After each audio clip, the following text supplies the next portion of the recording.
रिश्वतखोर बहू। ये क्या बात हुई? तुझे पता भी है तो क्या बोल रही है बहू? एकदम सही बोल रही हूँ। अगर आपको मुझसे अपनी इन ऐंठन भरे घुटनों की मालिश करानी है तो मुझे वो देना पड़ेगा जो मैं मांग रही हूँ। एक हाथ दो और दूसरे हाथ लो, सिंपल। बहू हूँ, इसका मतलब ये नहीं कि नौकरानियों की तरह काम करूँ। ये है अमृता और उसकी सास रेखा।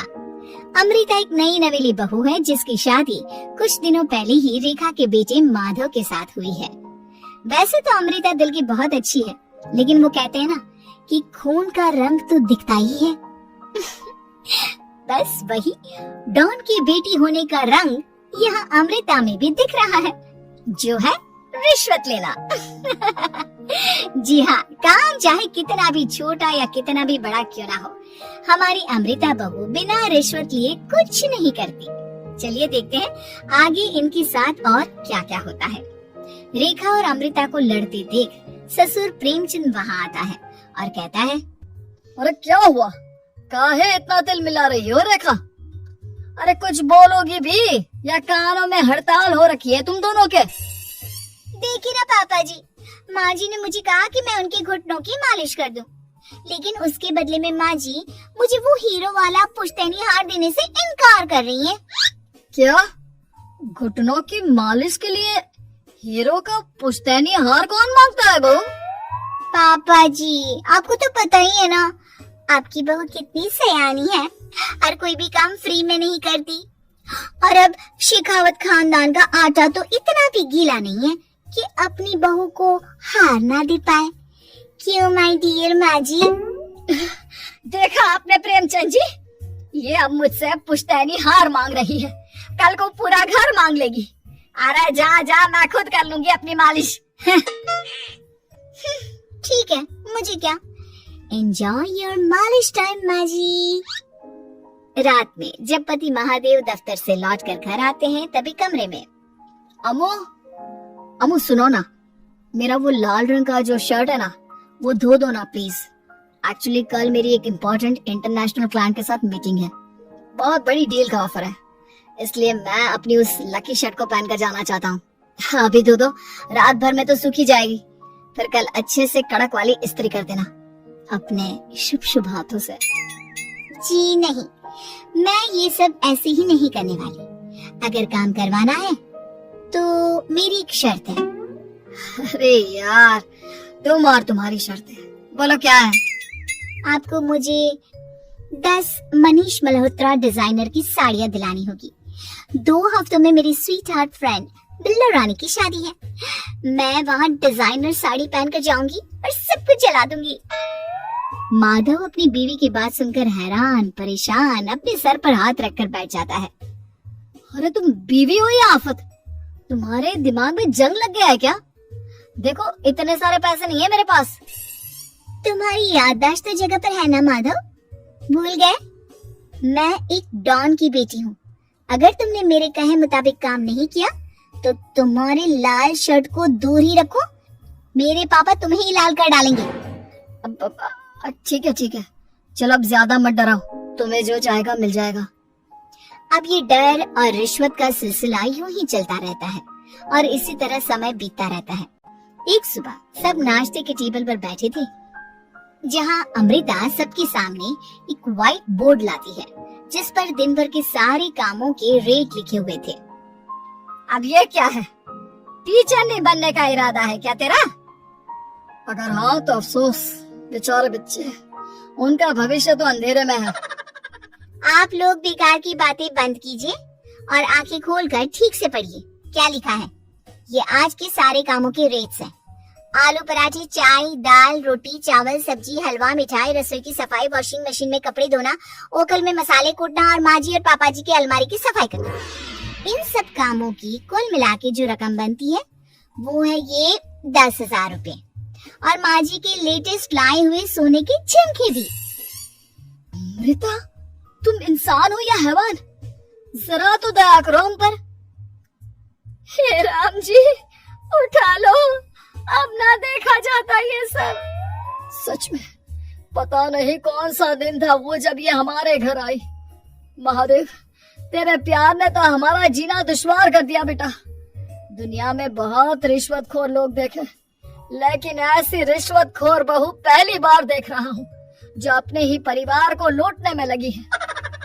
बहू, तुझे पता है ना कि ऐसे रिश्वत मांगना गुनाह है।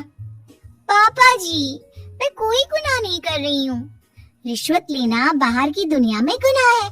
मैं तो बस अपना हक मांगती हूँ।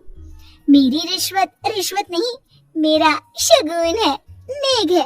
और वैसे भी मैं एक बहू हूँ, इसका मतलब ये नहीं कि मैं सब काम पूरी जिंदगी फ्री में करूँ, आपके चरणों को धोते बैठूं और 24 घंटे आपकी नॉन स्टॉप सेवा करती बैठूं। चलिए छोड़िए, नाश्ता और खाना चाहिए तो बोल दो जल्दी से, वरना मैं चली थिएटर। आज मेरे फेवरेट सलमान की पिक्चर रिलीज हुई है। इतना कहकर अमृता वहाँ से चली जाती है। इस बेवकूफ का जल्दी कुछ करना पड़ेगा। कुछ दिनों बाद घर में पूजा रखी थी और पूजा में 11 पंडितों का खाना बनाने के लिए कहा जाता है, वो भी नई बहू के हाथों से।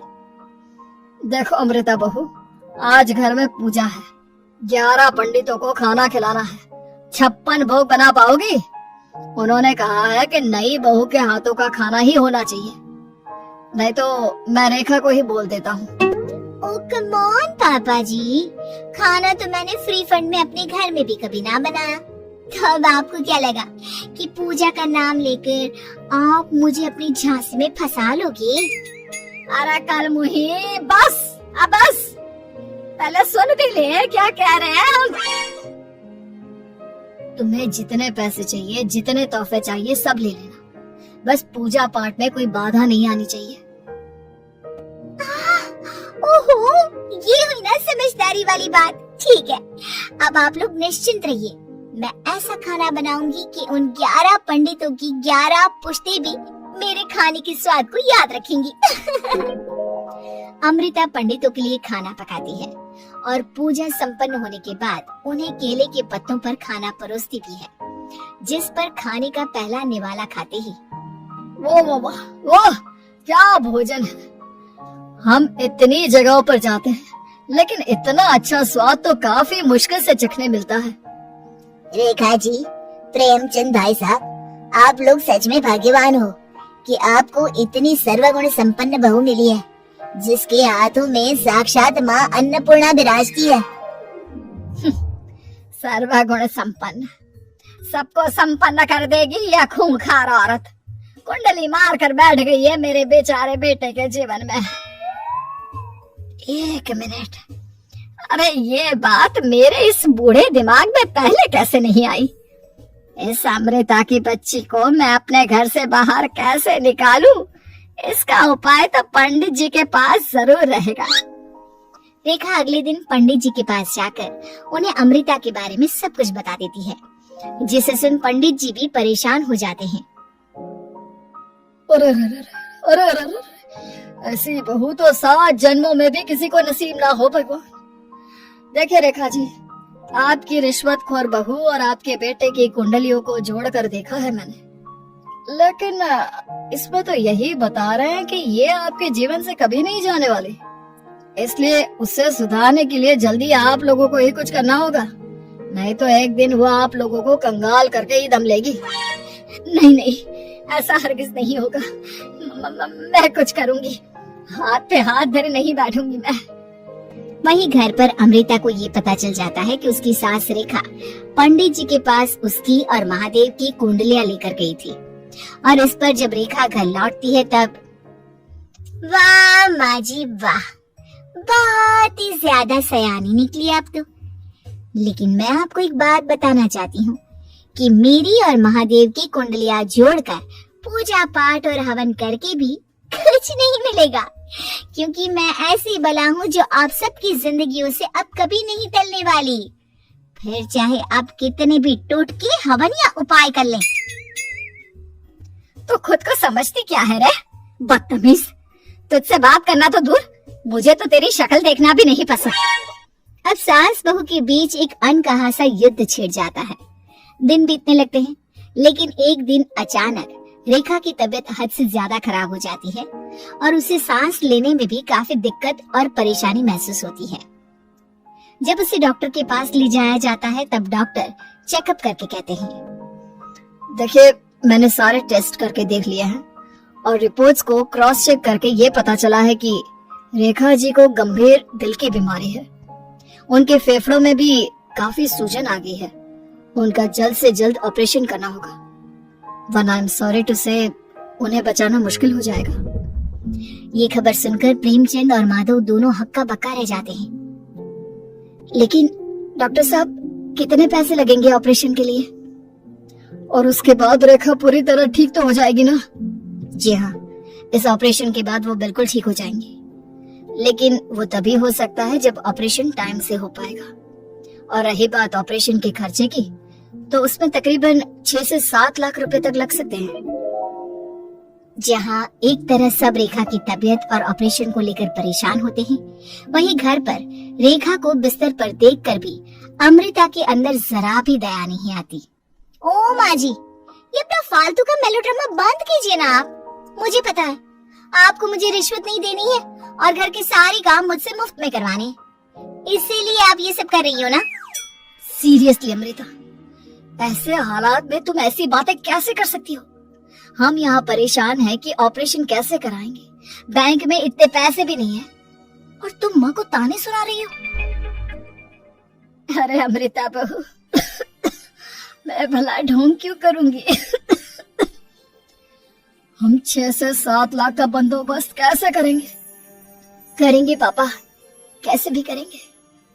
अमृता, अगर कभी भी जिंदगी में तुमने मुझसे सच्चा प्यार किया है, एक पल के लिए भी सही, तो तुम्हें आज इस परिवार, इस घर की नींव, मेरी माँ को बचाना होगा। हमने अपना सब कुछ तुम्हें दे दिया है, अब तुम्हारी बारी है अपने किए का हिसाब चुकाने की। मुझे पता है तुम्हारे अंदर भी दिल है। अमृता बिना कुछ कहे वहाँ से चली जाती है और अपने कमरे में जाकर वो अलमारी में से अपनी माँ की तस्वीर को निकालकर अपने सीने से लगाती है और भावुक हो जाती है। माँ, आपके जाने के बाद पापा ने ही मेरा ख्याल रखा, लेकिन उनकी वजह से ही मुझ में काफी बुरी आदतें भी आ गई।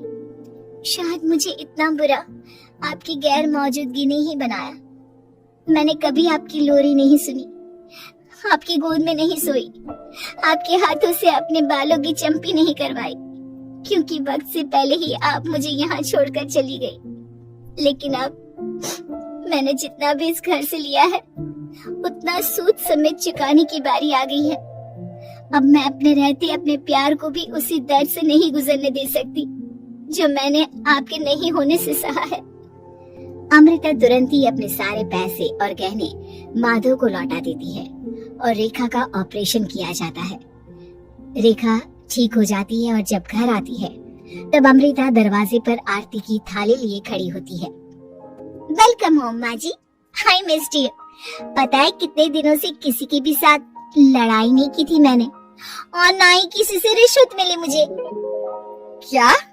हमें तो लगा था कि तेरी अकल ठिकाने आ गई है, लेकिन तू तो अभी भी जैसे की तैसी ही है। माँ जी, पूरी बात तो सुनिए। हाँ, ये सच है कि मैं रिश्वत लिए बिना नहीं रह सकती। लेकिन अब ना मेरी रिश्वत बदल गई है। अब मुझे हर काम के बदले छप्पी, अपनापन, प्यार और अपनी इस माँ का दुलार चाहिए। ये सब तो हम तुझे भर भर के दे सकते हैं बेटा। पूरा घर एक साथ अमृता को जोर की छप्पी देता है और सब हंसते मुस्कुराते घर के अंदर चले जाते हैं।